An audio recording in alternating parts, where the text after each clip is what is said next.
Hello friends, welcome to our channel. இப்போ வந்துட்டு நம்ம என்ன பார்க்க போகிறோம்னா, வினை செயல் வகையில் ஆல்ரெடி நம்ம வந்து 5 குறள் பற்றின எக்ஸ்ப்ளனேஷன் பார்த்துருப்போம். மீதி 5 குறள் எக்ஸ்ப்ளனேஷன் வந்து பார்த்துடலாம். வினை செயல் வகை அதிகாரத்தில் ஃபஸ்ட்டு 6th குறள் வந்து பார்த்துடலாம். முடிவும் இடையூறும் முற்றியாங்கு எய்தும் படுபயனும் பார்த்து செயல் அப்படின்னு சொல்லியிருக்காங்க. அப்படின்னா என்னென்னா, ஒரு செயல் வந்துட்டு செய்யலாமா வேணாமா அப்படின்னு சொல்லிட்டு நம்ம முடிவு எடுக்கணும். ஸோ அப்படி முடிவு எடுக்கும்போது ஓகே செய்யலாங்கிற ஒரு இது வந்துடுச்சு அப்படின்னா, அந்த செயல் செய்யும்போது நடுவில் நமக்கு என்னெல்லாம் இடையூறு வரும் அப்படிங்கிறது யோசிக்கணும். நீங்கள் ஃபார் எக்ஸாம்பிளுக்கு வந்து நம்ம டிஎன்பிஎஸ்சியை நம்ம எடுத்துக்கலாம். டிஎன்பிஎஸ்சி வந்து படிக்கலாமா வேண்டாமா அப்படின்னு சொல்லிட்டு நம்ம வந்து முடிவு பண்ணுறோம்.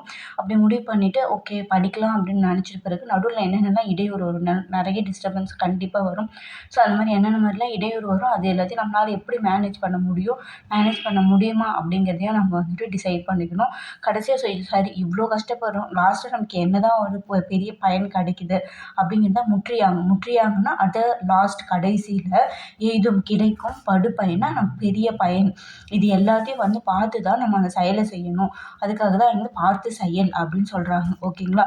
ஸோ முடிவும்னா நம்ம டிசைட் பண்ணணும், இந்த செயலை வந்து செய்யலாமா வேண்டாமான்னு டிசைட் பண்ணுறோம்.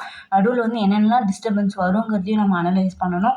முற்றியாங்கு கடைசியாக நமக்கு வந்து என்ன கிடைக்கும், எய்தும் படுபயன், அவ்வளோ பெரிய என்ன உனக்கு நன்மை கிடைக்குது, டிஎன்பிஎஸ்சியில் உனக்கு ஒரு கவர்மெண்ட் ஜாப் வந்து கிடைக்குது, கண்டிப்பாக அது ஒரு படுபயன் தான். ஸோ பார்த்து செயல் அப்படின்னு சொல்கிறாங்க. அதுதான் வந்து வள்ளுவருடைய இந்த குறளில் செயலின் முடிவை பற்றியும் இடையில் வரும் இடையூறுகளை பற்றியும் முடித்த பின் அடையும் பெரும் பயனை பற்றியும் ஆராய்ந்தே ஒரு செயலை வந்து செய்தல் வேண்டும் அப்படின்னு இதுக்கான எக்ஸ்ப்ளனேஷன் கொடுத்துருக்காங்க. அடுத்த குறள் வந்து பார்த்துடலாம். செய்வினை செய்வான் செயன்முறை அவ்வினை உள்ளறிவான் உள்ளம் கொளல் அப்படின்னு சொல்கிறாங்க. ஸோ நம்ம ஒரு செயலை வந்து செய்ய போகிறோமா, அது வந்து செய்வானுடைய செய்வினை, அந்த செயல்முறை அது எப்படி செய்யணும் அப்படிங்கிறது. ஓகேங்களா? ஸோ இது எல்லாத்தையுமே வந்து பார்த்தீங்கன்னா அந்த அவ்வினை வந்து ஏற்கனவே தெரிஞ்சிருப்பான் இல்லையா, உள்ளறிவுனா தெரிஞ்சவன், அவங்கக்கிட்ட இருந்து நம்ம கேட்டு தெரிஞ்சுக்கணும். உள்ளம் கொளல், அவங்க உள்ளத்தில் இருந்து என்னென்ன மாதிரி இது பற்றின விஷயங்கள்லாம் இருக்குது அப்படின்னு சொல்லிட்டு நம்ம கொளல் எடுத்துக்கணும் அப்படின்னு சொல்றாங்க. செய்வினை செய்வான் செயன்முறை அவ்வினை உள்ளறிவான் உள்ளம் கொளல். அதாவது நம்ம ஒரு செயலை செய்ய போறோம் அப்படின்னா அந்த செயலுக்கான செயல்முறையை ஏற்கனவே அந்த வினையை வந்து ஏற்கனவே உள்ளறிவானுக்கான ஏற்கனவே தெரிஞ்சவன், அதை பண்ணினவன், அவனுடைய அறிகுறி என்னெல்லாம் பண்ணா அப்படிங்கிறத கேட்டு தெரிஞ்சுக்கிட்டு தான் அந்த வினையை நம்ம செய்யணும் அப்படின்னு சொல்றாங்க. ஒரு செயலை செய்வதற்குரிய செயல்முறையாவது அதனை முன்பே செய்து முடித்து தெளிந்தவனிடம் கேட்டறிந்து அவைகளை தாமும் மேற்கொள்ளுதல் வேண்டும் அப்படின்னு சொல்லிட்டு சொல்கிறாங்க.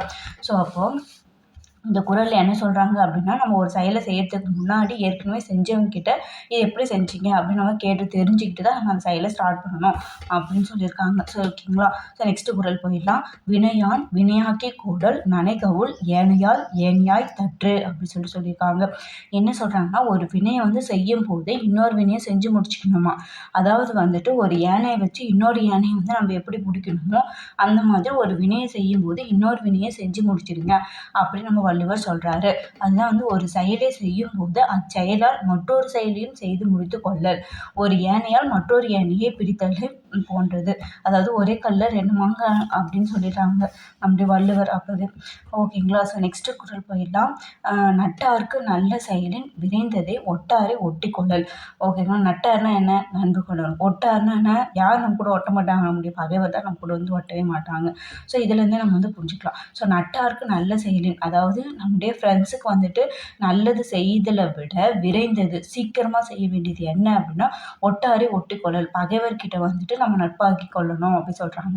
ஸோ ஒட்டாரை ஒட்டி கொள்ள பகைவரையும் நட்பாக்கி கொள்ளணும். ஏன் அப்படின்னா நம்முடைய செயலுக்கு வந்து டிஸ்டர்பன்ஸாக இருக்கவங்களே நம்முடைய பகைவர் தான். ஸோ அவங்களே வந்து பார்த்தீங்கன்னா நம்ம ஏதாச்சும் ஐஸ் வச்சு நம்ம வந்து கரெக்ட் பண்ணிட்டோம் அப்படின்னா நமக்கு வந்து பிரச்சனை அந்த அளவுக்கு இருக்காது அப்படி சொல்கிறாங்க. ஒரு செயலை செய்யும் போது நண்பர்களுக்கு நல்லது செய்வதை காட்டிலும் தன் பகைவர்களோடு நட்பு கொள்வது விரைந்து செய்யப்பட வேண்டியது அப்படின்னு சொல்லிட்டாரு நம்ம வள்ளுவர். ஓகேங்களா? சரி, ஓகே. நெக்ஸ்ட் வந்து குறள் போயிடலாம். உரை சிறியார் உள்நடுங்கள் அஞ்சி குறைபெறின் கொள்வர் பெரியார் பணிந்து. அதாவது நமக்கு உரை சிறியார் அப்படின்னா என்னன்னா, நம்ம கொஞ்சம் வந்துட்டு கொஞ்சம் வந்து அறிவில் வந்து கொஞ்சம் சின்னவங்கன்னு வச்சுக்கலாமே. ஸோ இப்போ நம்மளோட அறிவாளிங்க வரும்போது நம்ம கூட சுற்றி இருக்கிறவங்களே ஓகே பயந்து நடுங்குறாங்க. ஓகே அவங்க கூட நம்மளால வந்து போட்டி போட முடியாது. அவன் பெரிய ஆளு அப்படி சொல்லிட்டு நடுங்கும்போது, ஓகே நம்ம வந்து யோசிக்கணும் நம்ம அவங்கள எதிர்த்து போராடணுமா? அவங்களால நமக்கு ஏதாவது பயன் இருக்கா? அப்படின்னு யோசிக்கும்போது அவங்களால நமக்கு ஏதாச்சும் பயன் இருக்கு அப்படின்னா, இப்போ வந்துட்டு நம்ம கிளாஸ்ல வந்து நல்லா படிக்கிறாங்க ஒருத்தவங்க இருக்காங்க அப்படின்னா, அவங்க கூட வந்து நம்மளால வந்து போட்டி போட முடியாது. ஸோ அவங்ககிட்ட வந்து சரி ஓகே நம்ம பணிந்து அவங்கள ஏத்துக்கலாம். ஏத்துக்கிட்டோம் அப்படின்னா நமக்கு தெரியாத டவுட்ஸ்லாம் நம்ம வந்து அவங்ககிட்ட வந்து கேட்டுக்கலாம். ஸோ அவங்களால நமக்கு ஒரு பயன் இருக்குன்னா, கண்டிப்பா அவங்கள ஏத்துக்கிறதுல ஒண்ணும் தப்பு இல்ல அப்படின்னு சொல்லிட்டு நம்ம வள்ளுவர் வந்து சொல்றாரு. தம்மை விட வலிமையானவர்களை எதிர்ப்பதற்கு தம்முடன் இருப்பவர்களே அஞ்சும்போது, தாம் எதிர்பார்க்கும் பலன் கிட்டுமானால், அதாவது நமக்கு டவுட்ஸ்லாம் யாராச்சும் கிளியர் பண்றாங்க. நம்மளோட வலிமையானவங்க, அதாவது நல்ல அறிவாளிங்க அப்படிங்கும்போது, நம்ம என்ன பண்ண போறோம் அப்படின்னா, அவங்கள வந்து எதிர்க்கக்கூடாது. அவங்கள ஓகே அவங்க பெரிய ஆள் தான்ப்பா அப்படின்னு சொல்லி நம்ம ஏத்துக்கணும்.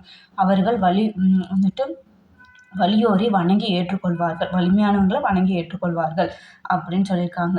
Okay friends thank you. இந்த வினை செயல் வகை அதிகாரம் வந்து முடிஞ்சுது. நெக்ஸ்ட்டு வந்து வேற ஒரு டாப்பிக்கோட உங்கள மீட் பண்றேன். மறக்காம இந்த சேனல வந்து சப்ஸ்கிரைப் பண்ணிக்கோங்க. அப்பதான் வந்து நெறைய முக்கியமான பாயிண்ட்ஸ்லாம் வந்து பார்க்க முடியும். தேங்க் யூ ஃபார் வாட்சிங்.